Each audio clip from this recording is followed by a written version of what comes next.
Welcome to the only show bringing cops and the community together for some real talk and some real listening. This is uncut. This is uncensored. This is Black and Blue Live. Welcome to Black and Blue Live, everybody. How you doing? I'm your host, Dale. Dale. Thank you for joining me here today. I got a little something in my throat there because I got a few guests here that's going to really pump us up. We all know that working out is really important. But my next guest here, they take that to another level. They are competitive bodybuilders and they're also law enforcement officers. So let's just get right to it here. Our first guest here is a veteran of the Redlands Police Department. Everybody, please help me welcome in my man, Eddie Herrera. How's it going, brother? Good. How are you? Good. All right, let's get everybody else in here. All right. Yeah, real big fanfare for you because you're wearing that Raiders shirt there. Yeah. Want to know. It's a good start. Want to know. Yeah, everyone's want to know, right? Here we go. Our next guest here is a veteran of the Clark County School District Police Department in Nevada. Everybody, please help me welcome in Jennifer Brooks. How you doing? I'm good, thank you. Good to see you. All right, and our next guest here, he is a veteran of the San Bernardino County Sheriff's Department out here in Southern California. Everybody help me welcome in Manu Hubbard. What's going on? Yo, what's going on, man? How you doing? Good. Glad you guys could all join me. All right, so like I said, this is going to be talking about here today is about Lifetime Fitness, talking about your bodybuilding endeavors. But before we get into that, I want to let everybody know that we are live right now on Facebook, YouTube, Twitter, Twitch, and Periscope. Everyone, please, your comments and your questions are welcome. So send them in and we'll get them answered by the panelists here and myself. First one in here from YouTube, Stevenson Sylvester says Jennifer Brooks. So we got one fan in already. All right.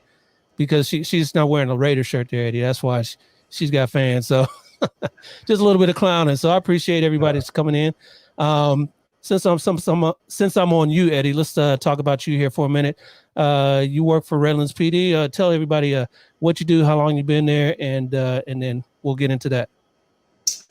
I just recently got assigned to the community policing position. I've been there. I've been with the city of Redlands for 19 years, but I've been community policing for 1 week, kind of getting my feet wet and figuring things out. But other than that, that's where I'm at right now. Excellent, good job. And we had one more guest there on the outline there. She's a little late, but she's joining us here. Everybody, please help me welcome in Miss Liz Contreras. Liz, hey, good to see you. How are you? I guess you're working, huh? Yeah, I'm at work. Okay, so we forgive you then. We forgive you. Thank you for joining us here. Little side note here. If you could turn your device sideways so we can see everything. If not, if you got it on the stand, don't worry about it. I know there you go. There you go. You kind of blinded out there. Can see all of you. Okay. All right. Since we're talking to you real quick, just tell everybody how many years you got on the job and where you working. Well, I have 15 years of law enforcement experience, and I'm with the city of Riverside. All right, Riverside, California, out here for everybody. And moving right along, right there on the bottom there, Manu. You work for the Sheriff's Department out here in California. Tell everybody what you do and how long you've been there. Yeah, I work for San Bernardino County Sheriff's Department. Been on 16 plus years. Right now, I'm currently assigned to the courts right now. Been at the courts for approximately about a year. Good deal. All right. And last but certainly not least, Sergeant Jennifer Brooks. You work out there in Nevada, one place I'm going to be going with the wife here in a couple weeks here. Can't wait. Tell everybody where you work and how long you've been there. I work for the Clark County School District Police Department. I've been with the department for 17 years. I'm a supervisor in the Southwest region, Region 2. All right. Thank you, everybody, for joining us here. And again, we are on YouTube, Facebook, Twitter, Twitch, and Periscope. Your comments are welcome. Brian Zink says awesome. So thank you, Brian, for tuning in and your comments. So we wanted to talk today about Lifetime Fitness, about bodybuilding. Let me show some, if everyone didn't see in the opening here, has some pictures of you guys competing. So we'll show that again real quick. All you guys competing, huh? So you guys are competitive bodybuilders. Tell us how you got into that, Jennifer. I started competing in November 2017. I actually have a good friend of mine that's a corrections officer with the city here. He's an IFBB pro, Jean-Pierre Marshall. We also ride motorcycles together. I just seen him one day and it looked like he had grown a whole nother body. So I said, hey man, how did you, make that transformation? And he started telling me a little bit about bodybuilding, and he said I should let him work me out for a few weeks and see if I can make a transformation that I might be happy with. So that's where it started, and it just took off from there. All right. And Manu, how long you been in the bodybuilding? Yeah. Tell everybody your size, first of all, your height and weight. Right now I'm 6'1". I just finished a show last week on stage. I was like 210. This morning I woke up at 226. So, Yeah. I gained some weight, but that's mostly water and salt in my body, But I started competing in 2015. Okay. One of my homeboys, he at the gym, he had a competing, and I saw him, and it was shocking. And I asked him how he did it. He kind of guided me through it, and he was my coach for my first show. And after that, I fell in love with it. Had you been working out yourself prior to that? I mean, just working out, staying in shape? Oh yeah, You? I've been, you can say, somewhat an athlete all my life, ever since a child, to high school, till I went into the Navy, and also when I got hired with the sheriff's department, I've always worked out. I've always lifted weights, but I've never, I didn't start the actual discipline part of it until I actually got into bodybuilding. Right. And Liz, how'd you get into bodybuilding? Well, sports has always been something that I've been involved in since I was a kid. I loved competing, working out, exercising. Lifetime Fitness has always been a part of my life, and it kind of just was easy to transition, I think, into the bodybuilding because the discipline was already there. But I had some coworkers that were doing it, and they helped guide me and send me to the right gyms, and that's when I started competing. All right. And last but not least, Eddie, how'd you get in? What was your journey like in the bodybuilding? Well, I mean, for into bodybuilding, I would probably have to say, so it's kind of how I met Manu. We used to be part of this law enforcement football team called the Inland Empire Enforcers, and that's when I first met Manu. And we did it for many, many years, and it was a great time. And I think Manu hung up his cleats a little bit before I did, and I know as Manu started getting into bodybuilding, because I knew him from the football team, we kept in touch, and I saw what he was doing. And so when Father Time kept knocking on my door, I kind of knew there was something that I wanted to get involved with. I thought about doing like Ironmans or road bikes, but I was trying to find something where I wouldn't hurt myself, because my fear was that I'd end up getting hit by a car or something silly like that. So I thought, the working out seemed simple, since that was always kind of something that was part of my life. Yeah. All right. Cool. Yeah, I see, Liz, that you work in there. So if you need to jump off, respond to a call, handle your business, come back when you can, if you can. Be safe out there. Don't worry about us. We'll continue on. So you guys met in a football league. Is that what you're saying? A law enforcement football league? What was that about? Yeah, it was so essentially we were a nonprofit 501c organization. We're out of the Inland Empire, which is essentially just a name for Southern California here. We play teams like Los Angeles PD, In fact, for the last 5 or 6 years, we were playing them out in Vegas for the during the Baker to Vegas weekend. We played the LA Heat, which was a like a LA Fire team. There was a LA Sheriff's Department team called the Grizzlies. We went to New York to play the corrections teams out there. We've gone to Florida to play their both PD and sheriff's teams, and we became a really good. We started a really good relationship with Chicago PD, both the PD and Fire, but mainly PD. So every other year we'd head out to Chicago to play their team, their police team. It was a great experience, and I miss it. But like I said, Father Time is undefeated, so it was time to hang it up. Yes, he is. Yes, he is. So you got into bodybuilding, to kind of supplement your competitive drive. Is that what all you guys would say? You guys wanted to compete, and you guys got into it. How difficult is working out on a highly professional competitive level, but still being police officers? You guys got strict diets, strict workouts.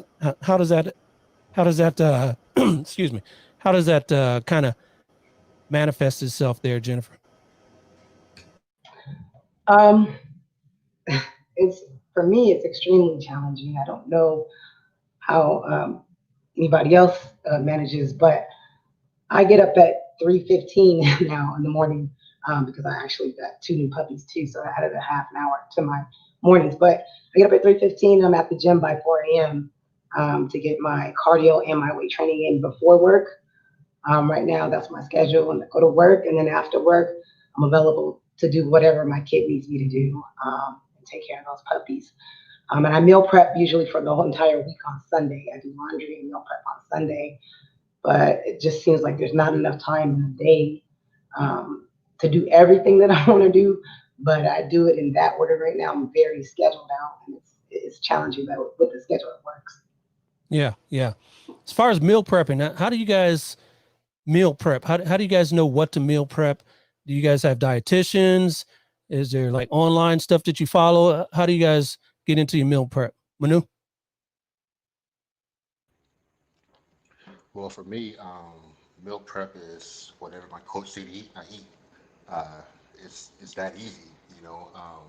I cook myself. I probably do no more than 3 or 4 days because I don't like stale food. So I cook probably every 3 or 4 days. My coach will give me my meals. I cook them, and that's pretty much it. You go and follow it, and you would definitely go ahead and get the results. It's that easy. Well, that's the hard part. The food is the hard part.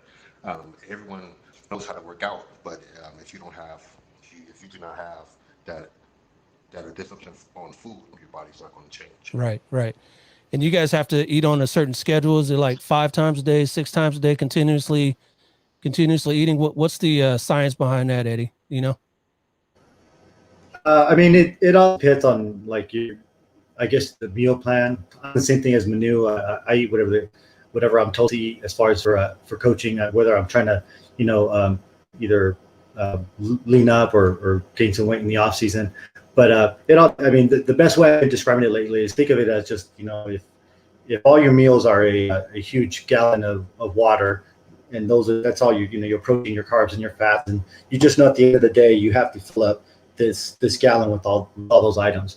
You could technically, in theory, you could fill them up in 2 or 3 meals, but they're gonna obviously have to be large meals. So as you know, you probably obviously see me at work. I spread mine out throughout the day, so they're smaller meals. They're every 2 to 3 hours, but as Jennifer mentioned, sometimes you get behind. The schedule's tough, so there's lots of times when I will eat a meal, and literally 30 minutes later, I have to eat my next meal just so I can get those numbers into my body. Yeah. How difficult is it working in law enforcement, but keeping up with this, this continuously eating, this meal prepping, this workout schedule? I mean, I don't know about you guys, if you guys are on rotating schedules, keeping up with your workouts when you're on rotating schedules, working nights, weekends, all that type of stuff. How difficult is that for you? That for me. Go ahead, Manu. Well, for me, when I was on patrol, it was it wasn't hard per se. I say that going to a call, you'll be eating cold food. You know, you had to you had to do what you had to do. You know, there are times where, unfortunately, I will go in and get to a call, especially if it's not an emergency. I'll park down the street. I'll eat my food real fast, and then I will go in and handle the call. You know, I pretty much eat every 3 hours. You know, so that's my schedule. You know, typically I eat 6, 9, 12, 3, 6, 9. That's how I eat. And you gotta do what you gotta do. I hate cold food now, so I bought a small little heater that I will go ahead and put in the car, and I will go ahead and keep my food in there.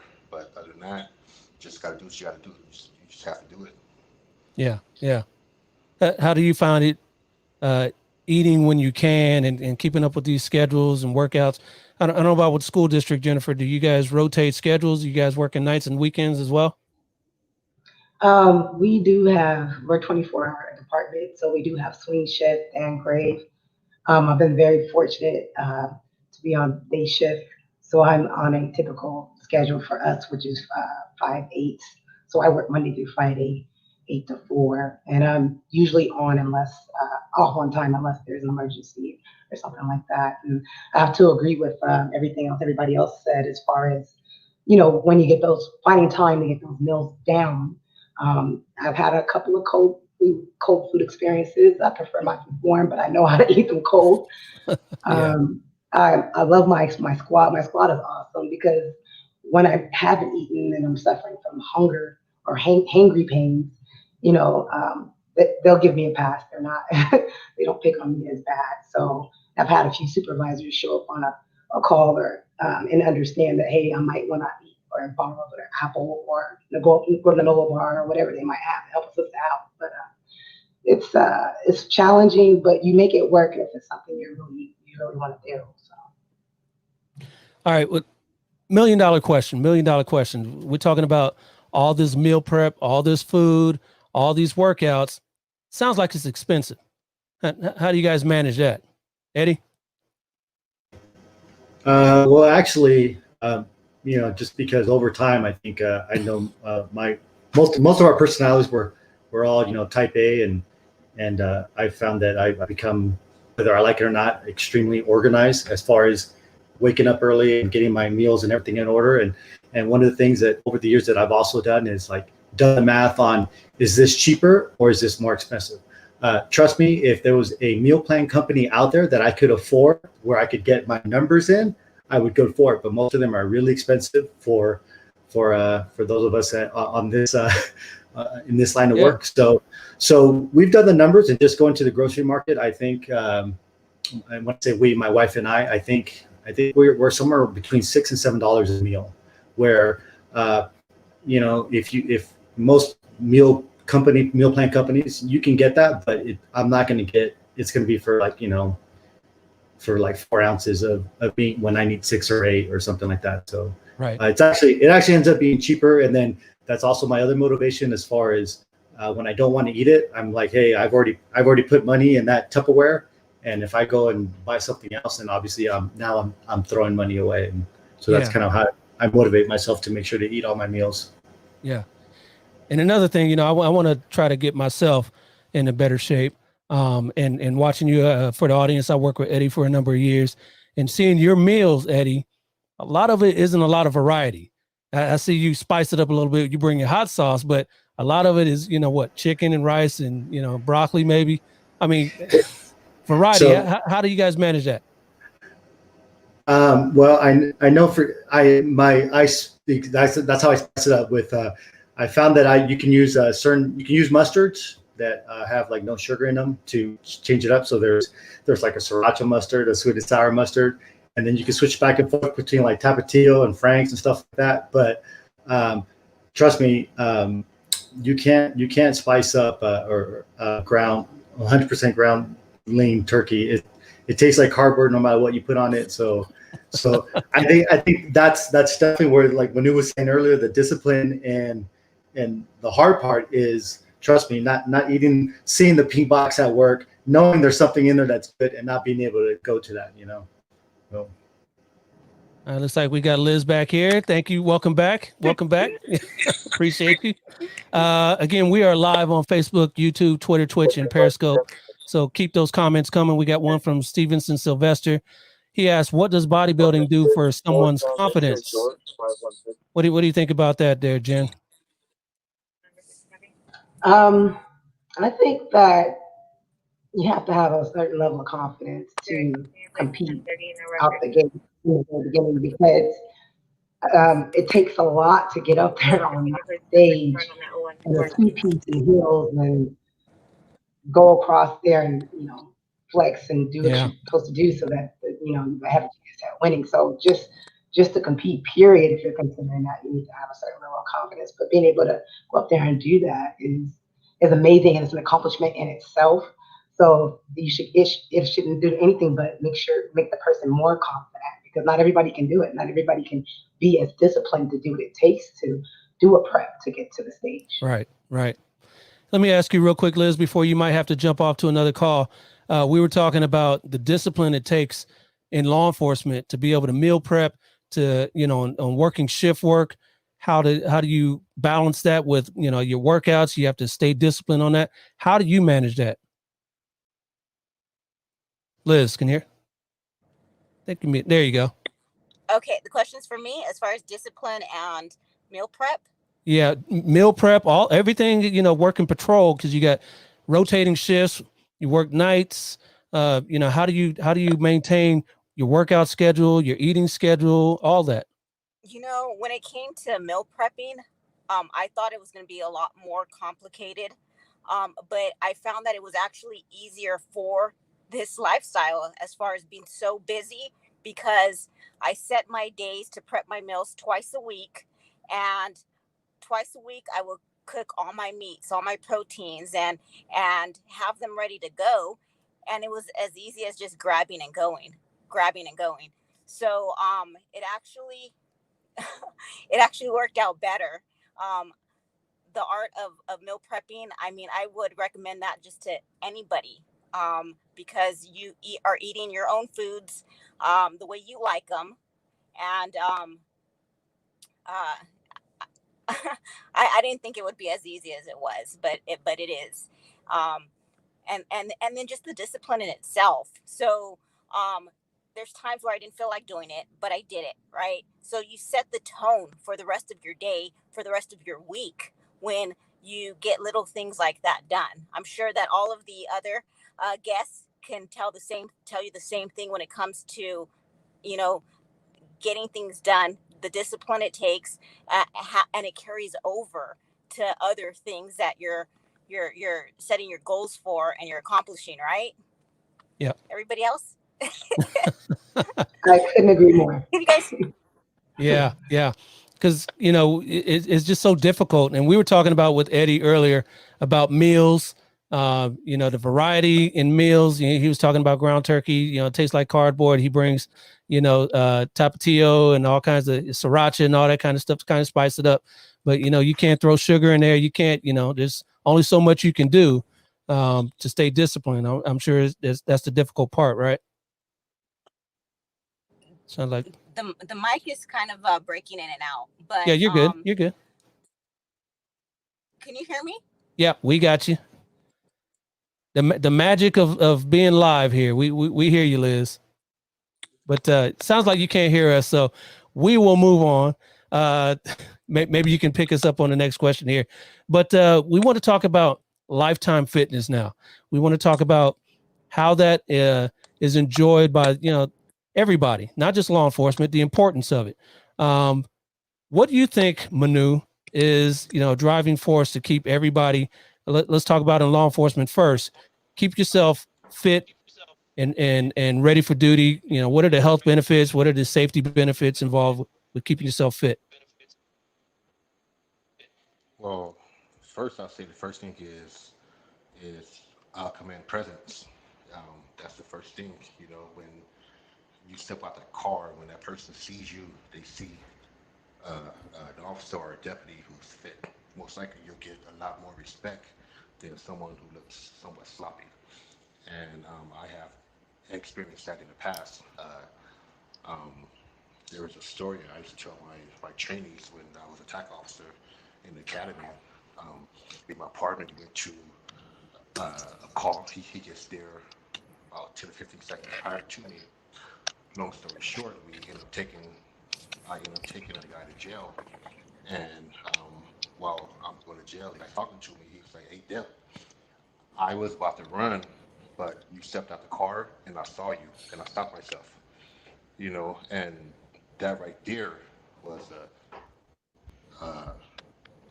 it has always been in my mind that, I never want to be that person or that cop who looked somewhat out of shape to have a person who wants to run from me. So Yeah.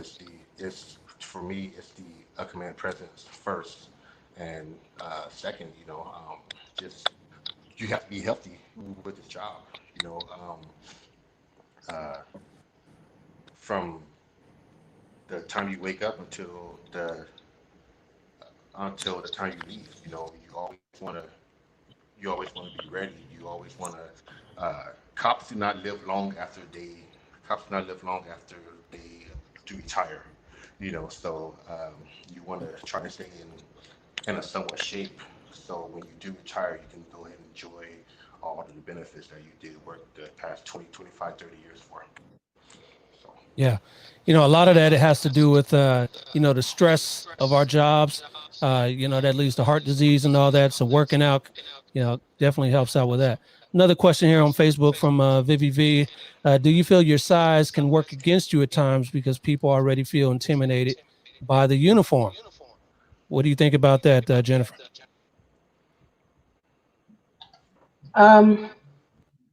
Yeah, size can sometimes work against you. I'm only 5'2", 130 pounds, but when I wake up in the morning, I'm like 6'2", 220. So new. But I live my life big. The energy, working out gives you energy, the confidence, like he said, the health benefits of it. And if you feel good, if you're working out and you look good, then you feel good. And I feel good all the time. I feel good from the moment I open my eyes and I'm going to hit the gym. My meals are ready. I'm already off to a positive start. I have a good attitude. I'm thankful for my day. And when I get there, I'm bringing so much positive energy with me to the job that it's contagious. So even though when I step out the vehicle, they see this itty bitty lady, but this vibrant, positive energy, this positive attitude, the interaction takes on, a one of its own, and most of the time it's in a positive direction for me. So Yeah, no doubt, no doubt. I'm underestimated all the time, but I just Yeah, there you go. Break out the gun show. Love it. So, bring it back to kind of like what the commenter just said and what Manu was saying earlier about being in shape and being tested and all that. Right now, we've got that going on in law enforcement where training and all that is at the forefront.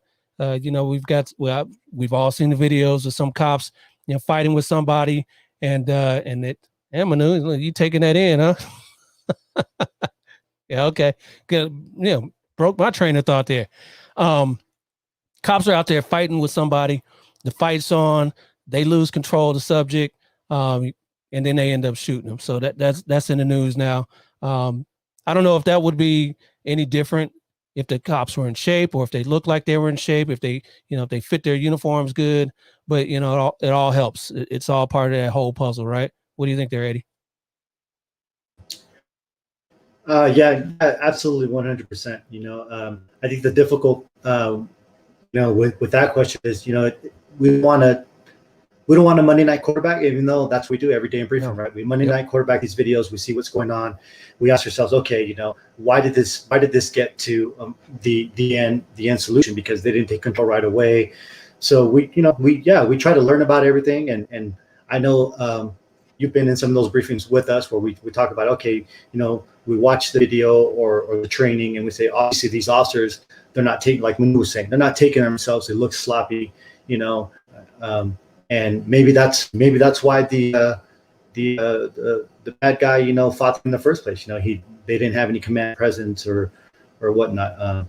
You know, it's tough, but I do think it helps. You know, to piggyback on what, you know, Jennifer was saying, the Lord blessed me with resting angry man face. You know, so in my many years here, I had to learn to smile out when I show up to calls, because if I just showed up, kind of, you know, hey, what's going on?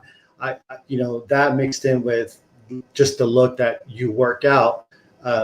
You know, I would always get the feedback of, oh, you're unapproachable, or you look like you showed up to fight, when a lot of times it's like, hey, no, we're just trying to figure out what's going on. So I know me personally, I've had to learn to kind of show up and, hi, you know, how you doing?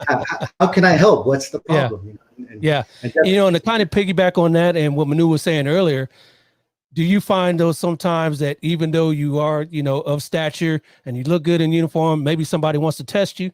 You know, I found it in my years, it's always the big dude, the big suspect that doesn't fight you. It's always the little dude, right? You get on the call, you know, and you see this little dude, and you're like, you know, he's the one who wants to fight you. It's the big 6'5" dude that just, you know, submits and you know, lets you take the arrest. What do you think about that, Manu? Maybe somebody wanting to test you because, you know, because you decide that you are. Actually, it's not the dudes, it's the females. The females are the ones who always want to fight, and when you do put hands on them, you're kind of timid because you don't want to hurt them, because you know Right. you can break them real easily. So that has been my experience. It's typically not the guys, it's the females who wants to go and test your limits. That's how, that's how Jennifer, did some you find the that's how it opposite? is.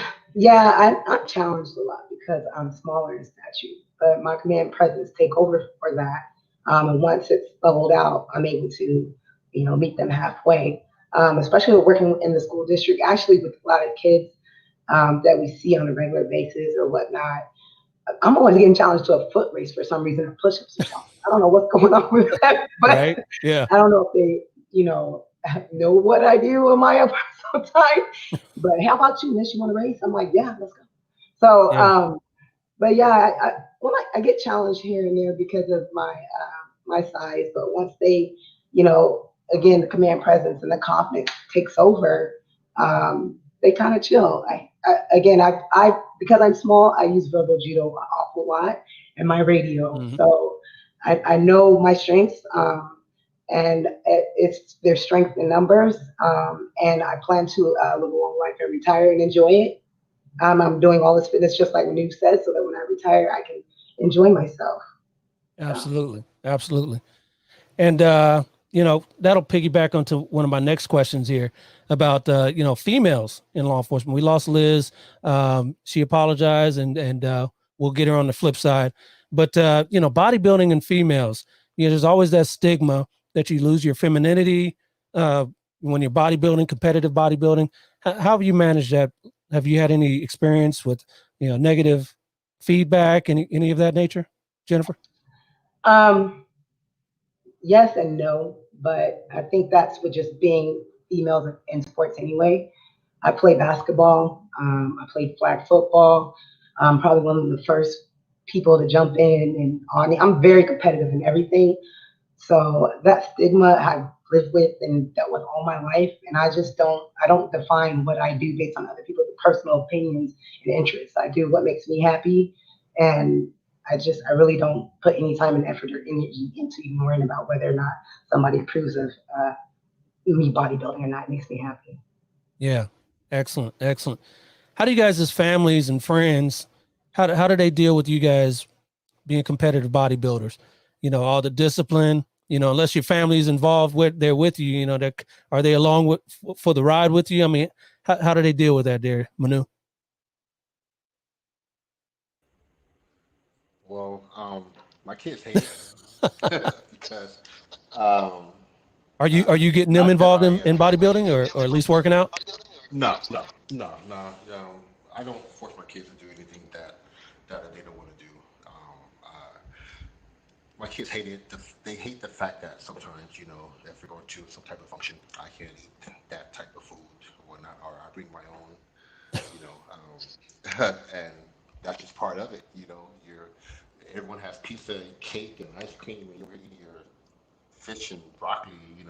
It's kind of depressing sometimes. Right. But they understand that uh, I'm doing what I'm doing because it's something that I like, and uh, it's I get support from it, just a little bit, but at the same time, it's just like, come on, Dad, you could go ahead and have this or have that. Yeah. So, Well, there is some things called a cheat day, right? yes, but you can have cheat days every day also. Yeah, true So, that.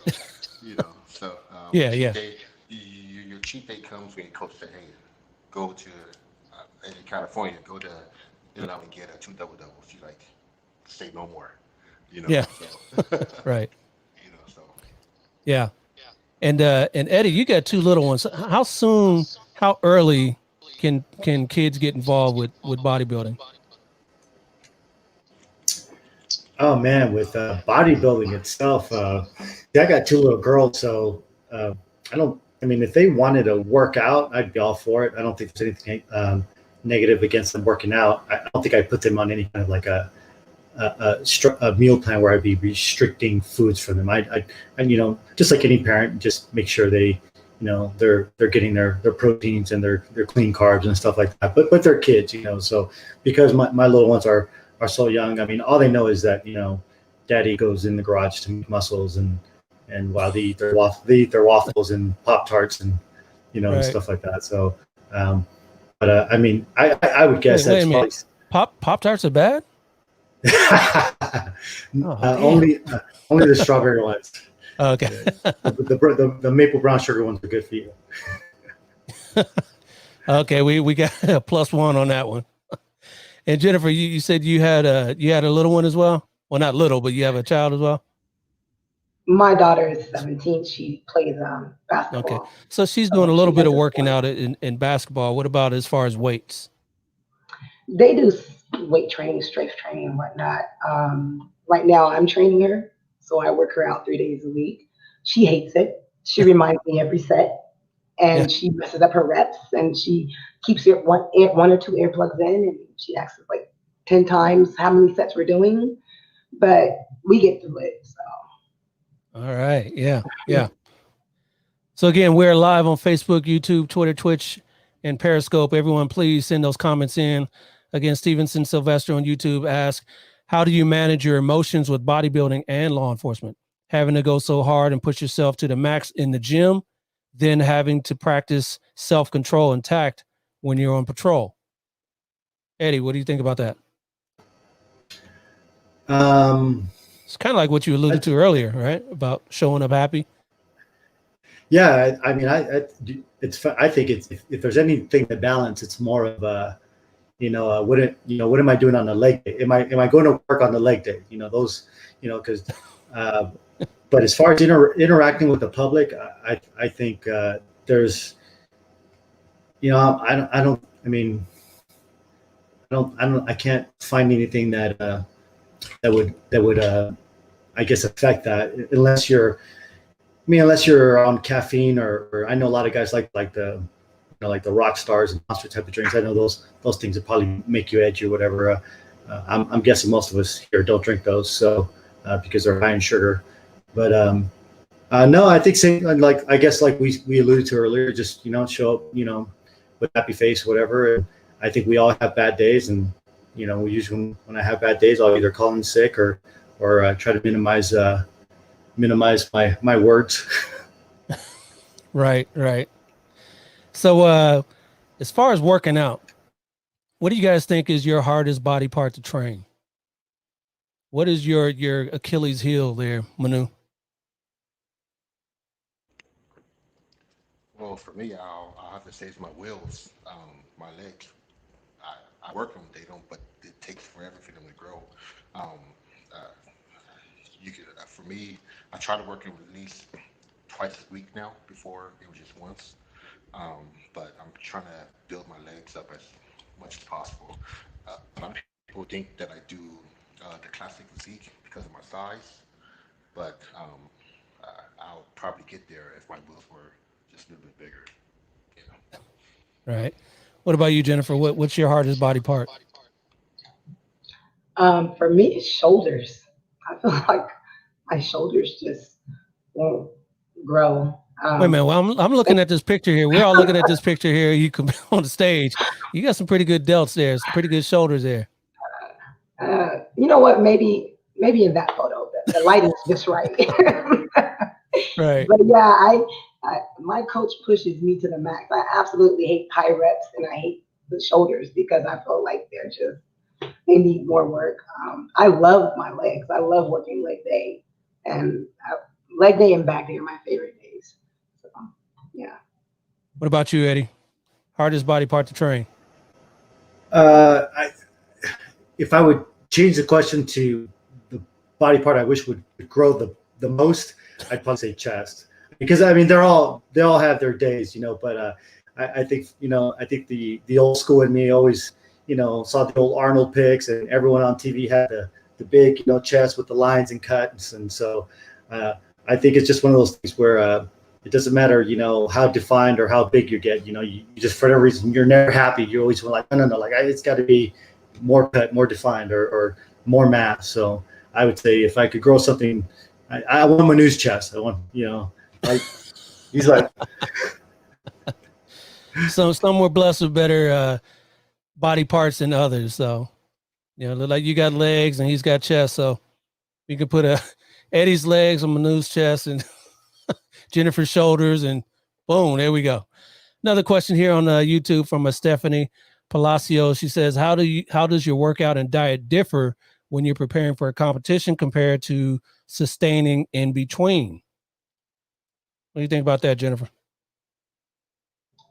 I just think it depends on your goals. Like in my off season, I'm working to either like this last off season, we're working to improve my back and my legs.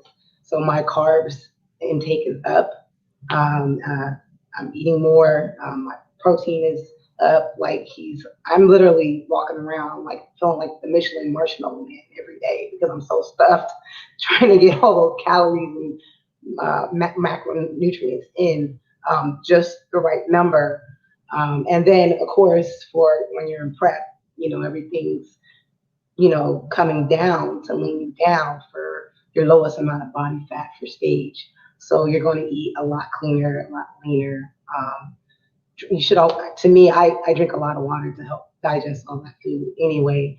But then your water intake is gonna, if you're doing the water loading at all, it's gonna increase too towards closer to the stage to help lower your body fat. So that's the difference for me. If I'm gaining, my calories are up, and if I'm cutting for a show, they're down. Right, right. And speaking of shows, how many shows have you been in? I've competed in 4 shows. I'd actually would like to get my 5th one under my belt in December. I'll know where I'm at in about a week here if I'm on track to actually make that happen or not. But yeah, I've been in 4, hopefully get 5 this December. All right. What was your best finish? My first show, actually, I got first place in novice, and then I got second place overall. And then this last show, in my 4th show, I got first place, and in my class A, and then second place overall. Now, are these overall bodybuilding competitions you guys are involved in, or are they law enforcement specific, or what kind of competitions are these? I've participated in NPC competitions, National Physique Committee competitions. So I think it doesn't necessarily have to do with your employment, line of employment, or anything like that. They probably, you guys, I know there's a lot of shows at Muscle Contest that's 2 hosts in Southern California. The one I'm actually doing in December is going to be in Southern California. So people come from all over in the national competitions to compete. If you win your amateur local shows, you can qualify to compete in a national show. Nice, nice. And Manu, how many shows have you been involved with? I've done 3 national shows and I believe 3 or 4 local shows.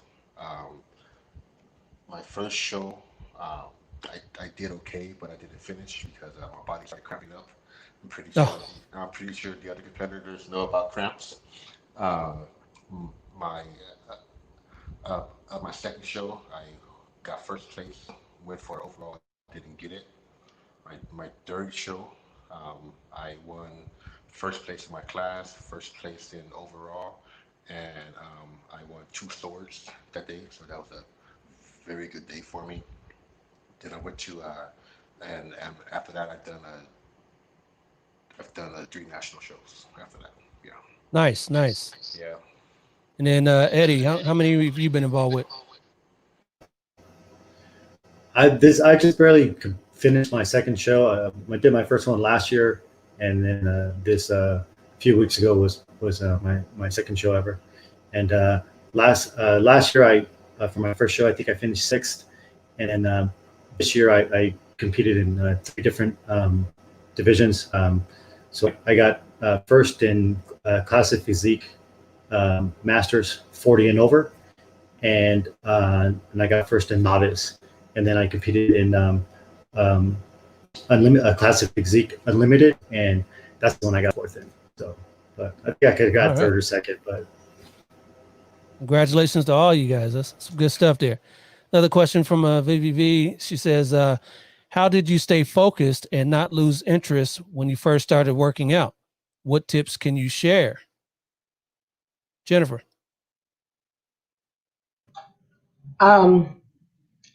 For me, I just really enjoy it. So I never lost interest in working Yeah. out. I think it was Manu that said it earlier that eating is the hard part, the discipline that it takes to eat the same type of meals day in and day out. That is where the focus has to be for me. And have to put it in my head that my cousin teases me all the time. He's like, Jen, are you gonna actually use season on your chicken? But um, I just put it in my head that I'm eating for fuel to fuel my body, not for taste. Because as soon as the show is over, I'm going to Pink Box Donuts. Right. So yeah, I focus on the food. Yeah. Focus on food. All right. Cool. Hey, you guys had any serious injuries related to bodybuilding? Manu, you had any serious injuries? In reference to, I would say, I'll say no. Actually, no. I haven't had any injuries like on the outside of my body. I say it was more inside, in reference to the cramping and the water intake. You know, if you don't do it correctly, you can actually get hurt from it. So that's why you have to get a coach and follow and listen to everything he or she says because they have the uh, other best interests in you um, on how to manage everything because it is a science. If you don't do it correctly, you can definitely get hurt from it. So. Right. Right. Eddie, you had any injuries related to your bodybuilding? no, I wouldn't say anything serious. I mean, every now and then, after a workout, you feel like, oh man, I don't think that's soreness. I think it almost feels like I strained something, and Mm-hmm. and that's just kind of one of those things where you kind of you learn to listen to your body and you play it by ear, and after a couple of days you're like, okay, yeah, that does feel like a strain. So if like I think the last one I had was like in my quad. So it's like, okay, so the next time I do legs, I kind of play it by ear, and then either I just do a really light day or I just skip it all together and just again listening to your body and giving yourself time to recover. But I haven't had anything serious. There you go. There you go. All right. So you guys are competitive bodybuilders. You had any role models in the sport? I know it's pretty tough to find role models that are also cops. Yeah, and we brought up earlier this guy here. Everybody knows Ronnie Coleman, is competitive bodybuilder. He won a bunch of Mr. Olympias back in the day, and he was also a police officer, I think in El Paso or somewhere in Texas. Any role models in bodybuilding or at least in fitness and law enforcement? Anybody? Um, my first coach was, like I said, my friend John Pierre Marshall, and he's a corrections officer, and he has three sons and a wife. And he's very passionate about it. And I've seen his transformation from even when I started with him till now. And he continues to improve. And maybe even though he doesn't place where he wants to place, he's always still the same great attitude, same great guy. I could still, call him and say, hey, what do you think about this, that, if I wanted to. My current coach is and his wife is a team. They competed at one point in time. I think his wife did, and they're awesome people. So they're my role models because they actually do what they actually do work. I'm sorry, they actually do what they know. They're certified trainers. They actually work it and do it, live and breathe it. So yeah. Right. Eddie, any role models for you? Besides Manu? No, absolutely. That's it. Let me tell you a quick story. So when the lockdown hit, most of us were probably in some kind of prep. So I was halfway through my prep. I had 8 weeks to go, and then Lord knew some decided to shut down all the gyms, and so I essentially was like, okay, that's it. I'm done. I'm just going to start eating because I was at the point where I just wanted to eat. And I remember I reached out to Manu, and I go, hey man, I go, can you believe this? What are you going to do? And I remember very specifically, Manu goes, I can't repeat what he said, but essentially Manu was like, F that. He's like, I'm still going to power through, and we're going to make it through the lockdown. And he's like, and I'm going to go and do the competition, and I'm going to get first place. He's like, that's my mentality. And I remember thinking no, he's absolutely right. That's what else do I have to do? We're on lockdown. So I don't know any other bodybuilders other than Manu. He's not the reason why I started to do it, but he's someone I look up to. So I would say easily Manu. All right. Don't bless me. Don't bless. Yeah.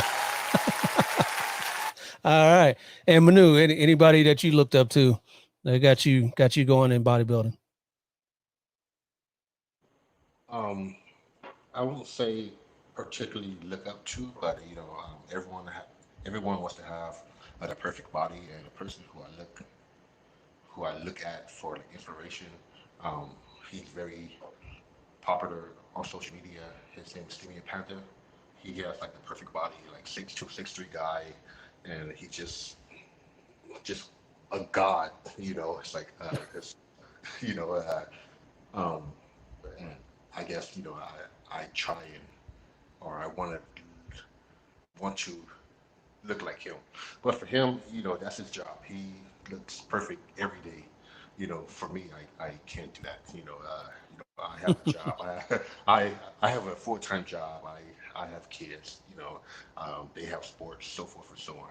So this is my hobby. Something I like doing on the side. Family and work comes first, and then this comes third. So. Right.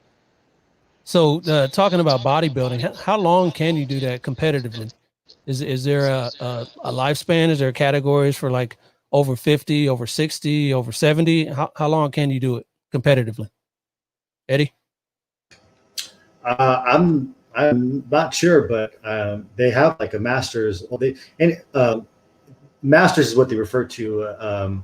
Over I think it starts at 35. So if Dale, if you were to compete, I think you could compete masters 50 and over.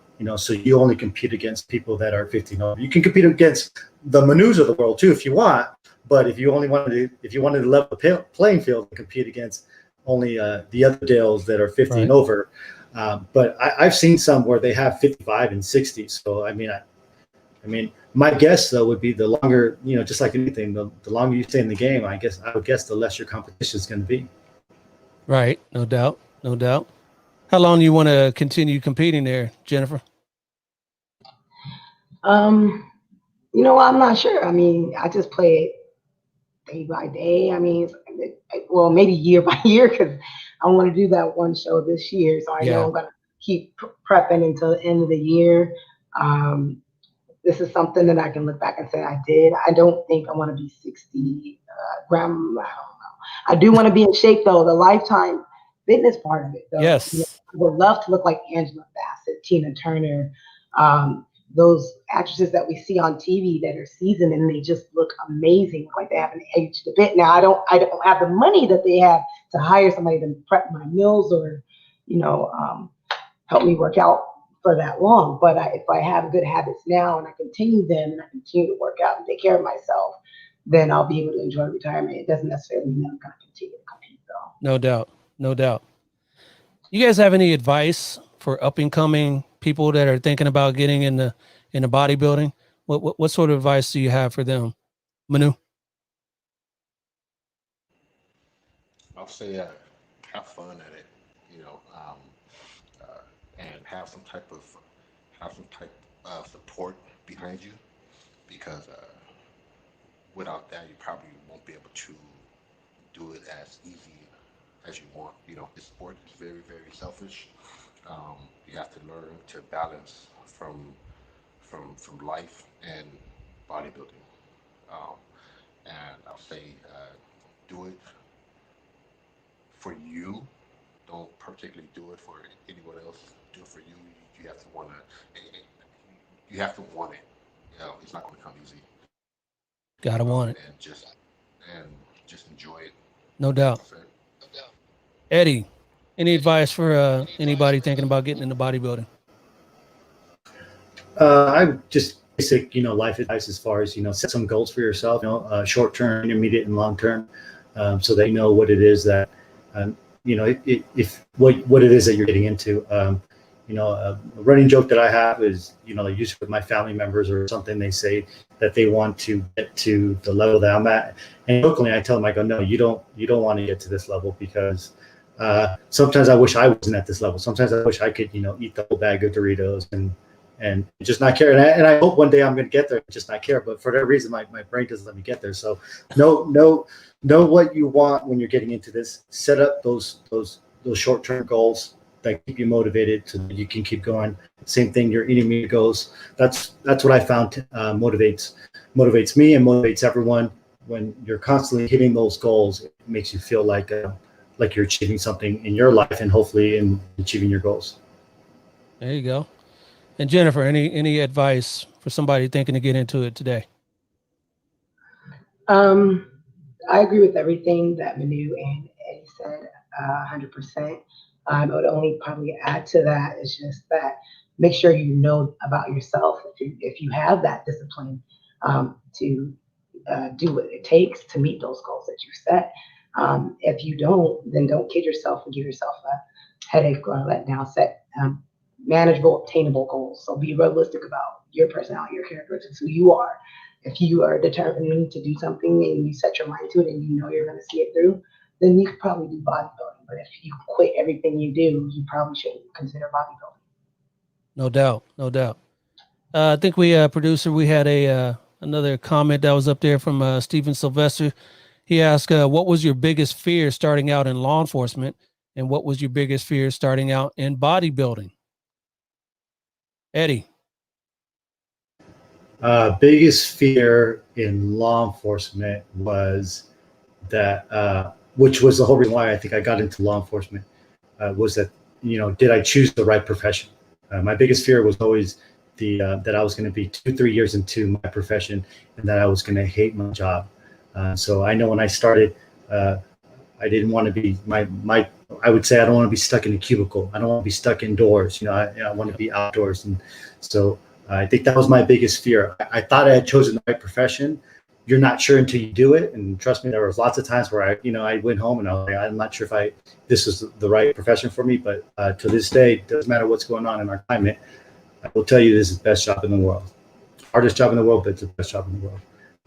Biggest fear in bodybuilding, eating all the food before the show. Just having a mental breakdown a week or two before a show, and just eating everything and just saying, screw it. Yeah, that'd be my biggest fear. Right. Jennifer, what was your biggest fear first getting into law enforcement and then the bodybuilding? Law enforcement wise, I just kind of fell into it. I actually tested with a friend who was going out for it and made it through. So I felt like it was where I was supposed to be. I wasn't really fearful. I was just trying to make sure that I did my best every day and made it home safe at the end of the night. So I I didn't have a real big fear going into law enforcement. It seemed like there was little things that happened throughout my career that helped reassure me in knowing that I was in the right place and with the right department. As far as bodybuilding goes, though, I can definitely tell you fear. My biggest fear was falling on the stage in those heels. I'm a boots and tennis shoes kind of girl, and my best friends did not tell me that I didn't know how to walk in heels until it was time for me to practice posing. I'm thinking we've been friends for years. I've never mentioned anything before until now. That's the thing now. They make you ladies go out there in heels. Yeah. They don't make the fellas go out there in anything, not saying wear heels, but something, that's difficult to be in. Like, I don't know, stilts or something. Yeah. Yeah. But you mastered it though there, Jennifer. So congrats on that. Thank you. Yeah. Manu, biggest fear getting into law enforcement and then bodybuilding. I won't say I had a fear really. I was a police officer in the military. So from there I just hopped on over to the civilian life. Just like what Jennifer said, I say the biggest fear is not going home. You know, you you want to come home safely to your family, not hurt. And that is still a fear right now, especially with these times.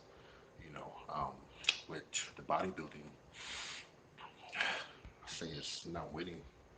You know, you go on stage to win. You just don't go there to say, oh yeah, I did it. Nah, no. I'm going there to.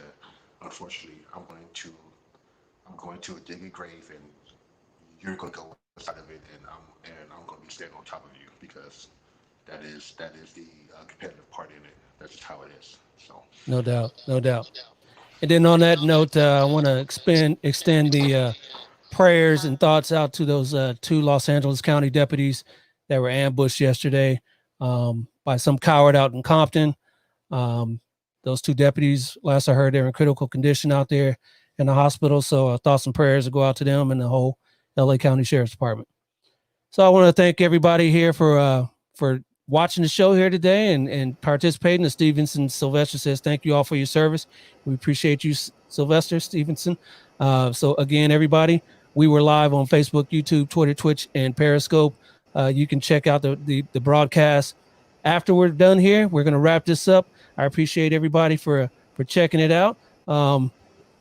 Again, my guests here were Eddie Herrera of the Redlands Police Department, Manu Hubbard of the San Bernardino County Sheriff's Department, and Sergeant Jennifer Brooks of the Clark County School Police Department. Everybody, please check out tomorrow the new podcast with Supervising Investigator Steve Combray of the California State Lotto. My name is Dale, and we out. This has been a Maitre D' Entertainment presentation.